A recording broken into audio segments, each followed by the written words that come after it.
ମୁଁ ଆପଣଙ୍କୁ ମୋ ୟୁଟ୍ୟୁବ୍ ଚ୍ୟାନେଲକୁ ସ୍ୱାଗତ କରୁଛି।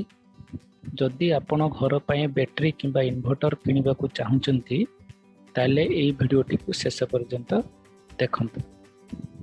ଯଦି ଆପଣ ଘର ପାଇଁ ଇନଭର୍ଟର କିମ୍ବା ବ୍ୟାଟେରୀ ଦରକାର, ଘରେ ଆପଣଙ୍କର କରେଣ୍ଟ ବହୁତ ଟାଇମ୍ରେ ରହୁନାହିଁ, ଆପଣ ଚାହୁଁଛନ୍ତି ଘରେ ବ୍ୟାଟେରୀ ରଖି କରେଣ୍ଟ ନଥିବା ଟାଇମ୍ରେ ଆପଣଙ୍କର ଉପକରଣ ଗୁଡ଼ିକ ଇଲେକ୍ଟ୍ରିକାଲ ଉପକରଣ ଗୁଡ଼ିକ ଚଲେଇବାକୁ ଚାହୁଁଛନ୍ତି, ତାହେଲେ ଆମେ ଘର ପାଇଁ ଗୋଟେ ବ୍ୟାକଅପ୍ ପ୍ଲାନ୍ ତିଆରି କରିବା, ଯେଉଁଠିକି ଆମର ଦୁଇଟା ଜିନିଷର ଦରକାର ହୁଏ। ଗୋଟେ ହେଉଛି ଇନଭର୍ଟର ଆଉ ଗୋଟେ ହେଉଛି ବ୍ୟାଟେରୀ। ତାହେଲେ ଆମକୁ କେଉଁ ପ୍ରକାର ଇନଭର୍ଟର ଦରକାର ଆଉ କେଉଁ ପ୍ରକାରର ବ୍ୟାଟେରୀ ଦରକାର ସେଇଟା ଜାଣିବା ପାଇଁ ଆଜିର ଏଇ ଭିଡ଼ିଓଟି। ଯଦି ଆପଣ ବଜାରକୁ ଯିବେ ଇନଭର୍ଟର ଆଉ ବ୍ୟାଟେରୀ କିଣିବା ପାଇଁ, ତାହେଲେ ବଜାରରେ ଆପଣଙ୍କର ଇନଭର୍ଟର କ'ଣ ଇନଭର୍ଟର ଆପଣ ଦେଖିବାକୁ ପାଇବେ। ଆପଣ ଦେଖିବାକୁ ପାଇବେ 800 ଭିଏର ଇନଭର୍ଟର, 900 ଭିଏର ଇନଭର୍ଟର, 1000 ଭିଏର ଇନଭର୍ଟର, 1100 ଭିଏର ଇନଭର୍ଟର କିମ୍ବା 2000 ତାଠାରୁ ଅଧିକ ଭିଏର ଇନଭର୍ଟର ଆପଣଙ୍କୁ ଦେଖିବାକୁ ମିଳିବ। ଭିଏ ଯେଉଁଟା ଆମେ ଏଠି କହୁଛନ୍ତି, ଏଇଟା ହେଉଛି ପ୍ରତ୍ୟେକ ଇଲେକ୍ଟ୍ରିକ ଉପକରଣ ଯେଉଁଟା ଆମର ଥାଏ ତାର ଗୋଟେ ପ୍ରକାର ଏକକ। ସେଇଥିପାଇଁ ଆମେ ଇନଭର୍ଟର ଏକକ ଭିଏ ହିସାବରେ ଏଠି ଆମେ ଗ୍ରହଣ କରୁଛନ୍ତି। ଆଉ ଆମେ ଇନଭର୍ଟର କେତେ ଦରକାର ତାକୁ ଜାଣିବା ପାଇଁ ଆମେ ଜାଣିବା ଦରକାର ଆମେ କେଉଁ ଉପକରଣ ଗୁଡ଼ିକ ବ୍ୟାଟେରୀରେ ଚଲେଇବାକୁ ଚାହୁଁଛନ୍ତି। ମୁଁ ଏଠି ଗୋଟେ ଉଦାହରଣ ହିସାବରେ ନେଇଛି, ଆଉ ସେଇ ଉଦାହରଣ ହିସାବରେ ଆମେ ଘର ପାଇଁ କେତେ ପାୱାର ଲୋଡ୍ ଦରକାର ସେଇଟା ଆମେ ଏବେ ହିସାବ କରିବା।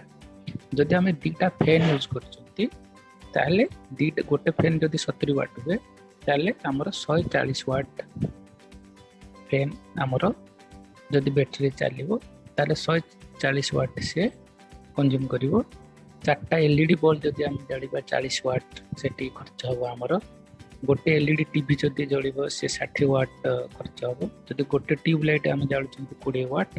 ମସଲା ଗ୍ରାଇଣ୍ଡର ଯଦି ଆମେ ୟୁଜ୍ କରିବାକୁ ଚାହୁଁଛନ୍ତି, ତାହେଲେ ଏଠି ଆମର 500 ୱାଟ୍ ଖର୍ଚ୍ଚ ହେବ। ବର୍ତ୍ତମାନ ଆମେ ଦେଖିବା ଏଇ ଯେଉଁ ମୁଁ ପ୍ରତ୍ୟେକ ଫ୍ୟାନ୍ ହଉ, ବଲ୍ ହଉ, ଟିଭି ହଉ, ଯେତିକି ୱାଟ୍ ମୁଁ ଏଠି ନେଇଛି, ସେ ୱାଟ୍ ଗୁଡ଼ାକ ଆପଣ ନିଜ ନିଜ ଉପକରଣରେ ଚେକ୍ କରିପାରିବେ, ଆଉ ସେଇ ଅନୁସାରେ ଆପଣ ଏଠି ହିସାବ କରିପାରିବେ। ଏହା ଦ୍ୱାରା ଆମେ କ'ଣ ପାଇବା, ଆମର ଟୋଟାଲ ପାୱାର ଲୋଡ୍ କେତେ ଆମ ଘରର ଯେଉଁଟାକି ବ୍ୟାଟେରୀ ଦ୍ୱାରା ଆମେ ଚଲେଇବାକୁ ଚାହୁଁଛନ୍ତି, ସେଇଟା ଆମେ ହିସାବ କରିପାରିଲେ ଏଠି। ଆଉ ସେଇଟା ଆସିଲା ଟୋଟାଲ 760 ୱାଟ୍ ଆସିଲା। ଏଇସବୁ ଉପକରଣ ଚାଲିବ, ଆଉ ସବୁ ଉପକରଣର ଲୋଡ୍ କାହା ଉପରେ ପଡ଼ିବ? ଇନଭର୍ଟର ଉପରେ ପଡ଼ିବ। ସେଇଥିପାଇଁ ଆମେ ପ୍ରଥମେ ପାୱାର ଲୋଡ୍ ହିସାବ କଲୁ।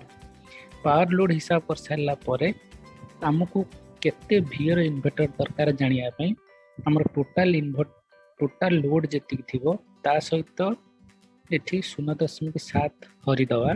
ଏଇ 0.7ଟାକୁ ଆମେ କହୁଛନ୍ତି ପାୱାର ଫ୍ୟାକ୍ଟର ବୋଲି କହୁଛନ୍ତି। ଯେମିତିକି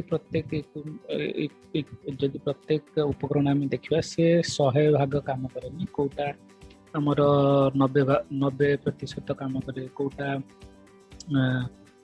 80% କାମ କରେ। ସେଇଟାକୁ ସେଇ ଏଫିସିଏନ୍ସି ହିସାବରେ ଆମେ ଏଠି 0.7 ଆମେ ଏଠି ଗ୍ରହଣ କରୁଛନ୍ତି, ଯାହାଦ୍ୱାରା ଆମକୁ ମିଳିବ କେତେ ଭିଏର ଇନଭର୍ଟର ଦରକାର। ଆମକୁ କେତେ ମିଳିଲା? 1085 ଭିଏର ଇନଭର୍ଟର ଆମର ହିସାବରେ ବାହାରିଲା। କିନ୍ତୁ ବଜାରରେ ତ ଏକ୍ଜାକ୍ଟ ଏଇ ପରିମାଣର ଇନଭର୍ଟର ନଥିବ, ସେ 1100 ଭିଏରେ ଥିବ କିମ୍ବା 1200 ଭିଏରେ ଥିବ। ତେଣୁ ଆମେ 1100 ଭିଏର ଇନଭର୍ଟର ଆମକୁ କିଣିବାକୁ ପଡ଼ିବ ମିନିମମ୍, ନହେଲେ ତାଠାରୁ ଅଳ୍ପ କିଛି ଅଧିକା 1200 କିମ୍ବା 1250 ଭିଏର ଯଦି ଅଛି, ତାହେଲେ ଆମେ ତାକୁ ନେଇପାରିବା।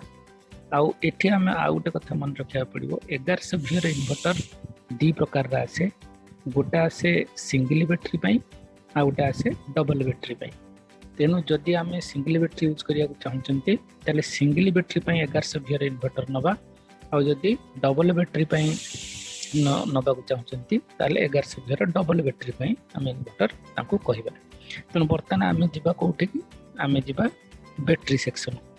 आम देखिए आम बैटेरी केते दरकार बजार कौन कौन सब एवेलेबल रुहे बैटेरी 150 एच रुहे 180 एच रुहे 200 एच रुहे आउ सब गुड़ाक आमर एठी 12 वोल्ट बैटेरी से 150 एच बैटेरी हेले भी 12 वोल्ट 180 एच बैटेरी हेले भी 12 वोल्ट 200 एच बैटेरी हेले भी आमको 12 वोल्ट बैटेरी आमको मिलियो एटा आमको केते एच बैटेरी नबा सेटा जानिया पई हमर टोटल लोड जेतिक अछि ता सहित आमे केते समय बैटरी रे चलेबा को चाहउछन्ते हमर सब इक्विपमेंट ताको आमे एठी हिसाब को नबा जदि आमे चाहउछन्ती 8 घंटा पर्यंत हमर चालू बैटरी रे हमर जेतिकी रहिला जिंस 8 घंटा पर्यंत चालू आ बैटरी रो वोल्टेज केते जेमति कहले कि प्रत्येक बैटरी वोल्टेज होची 12 वोल्ट तो जदि 12 वोल्ट रहबो तेन टोटल केते बैटरी हमको दरकार पड़िबो आपण एठी कहि पारंते मु एठी 260 वाट लिखिछि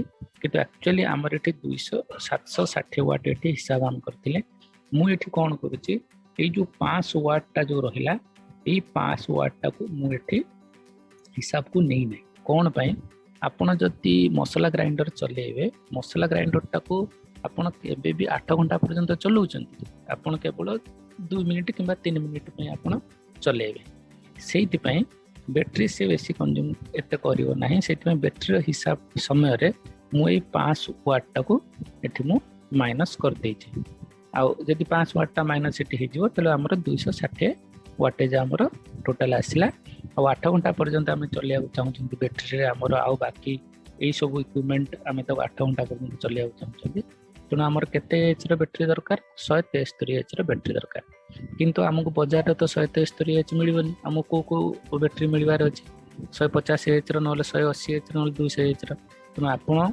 चाहिले 180 एच रो बैटरी नै परिबे किंबा 200 एच रो बैटरी आपण नै परिबे जोटा कि 12 वोल्ट हेतु तेणु एटा हला कोन जदि सिंगल बैटरी आपण यूज करिया को चाहउचंती काहे ना एति कि आपनकर दरकार 8 घंटार बैकअप दबा पाई आ गोटे कथा हमके मन रखार अच्छी जदि आप 16 घंटा बैकअप आपनकर दरकार ताले कौन करा जदि 16 घंटार बैकअप दरकार ताहले आपने एटी 16 गुणिबे 216 गुणन 260 गुणन 16 घंटा हरण 12 वोल्ट कले आपन केते आसीबो आपन को आसीबो 346 एच बैटरी आपनकर हिसाब कले आपन केते आसीबो किंतु एई बैटरी तो आपन को बाजार में मिलबनी तबे आपन कोन करिवे से टाइम रे आपन कोन करिवे दुईटा बैटरी आपन नेबे दुईटा बैटरी आपन को नबाक पड़िबो दुईटा बैटरी कोन बैटरी आपन नै परिबे दीटा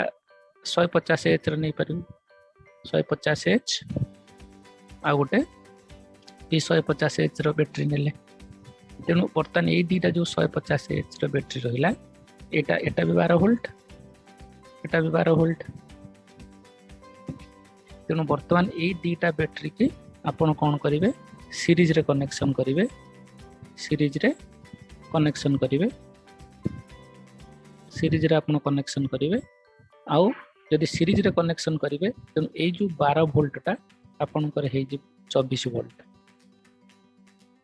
12 वोल्ट टा हे जे आपण कर 24 वोल्ट तेणु जमीती कि मुझे कही बर्तमान ये जो 1100 VA रो बैटरी आप 1100 VA जो हिसाब करते इन्वर्टर पाई बर्तमान ये 1100 VA रो आपन केते नेबे 1100 VA रो 1100 VA रो डबल बैटरी पाई आपन बाजार रे मागिबे तने 1100 VA रो 1100 VA रो आपन इन्वर्टर नेबे किंतु डबल बैटरी पाई आपण डबल बैटरी पाई ने